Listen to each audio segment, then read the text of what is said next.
ఇప్పుడు పల్లెటూళ్ళలో ఉన్న పాస్టర్ గారు ఐబ్రోసులు చేసుకొని తిరుగుతుంది అనుకో,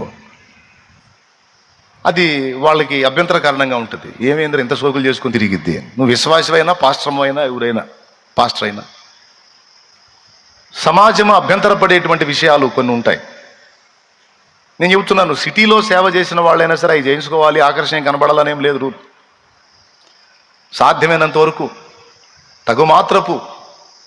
తగుమాత్రపు స్థితిలో ఉండి మంచి మనస్సాక్షి కలిగి ఉన్నంతలో శుద్ధంగా కనపడటం తప్పేం కాదులే. కానీ అదనంగా చేసేవి పట్టణంలో అయినా పల్లెటూళ్ళు అయినా కొంచెం కంట్రోల్ చేసుకుంటే పాస్టమ్మలో కూడా మంచిది అని నా సలహా. లేదు మేము ఇంతే ఊరేగుతామంటే నేనేముండి అడ్డం చెప్పడానికి ఊరేగు.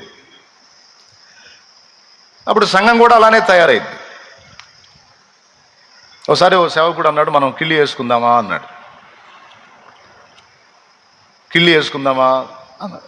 కిళ్ళి వేసుకుంటే తప్పే ఉంది, తీపి కిళ్ళి తినొచ్చు కదా అంటే, నేను జనం ముందు మనం తీపి కిళ్ళి తింటే జనం జరదా కిళ్ళి తింటారు అన్నాను.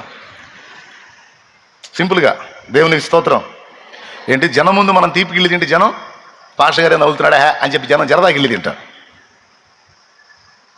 కాబట్టి కొంచెం, ఎందుకంటే మనుషులు పై రూపమును లక్ష్య పెట్టుదురని వాక్యంలోనే ఉంది. దేవుడేమో హృదయమును లక్ష్య పెడతాడు, మనుషులు పై రూపమును లక్ష్య పెట్టుదురు.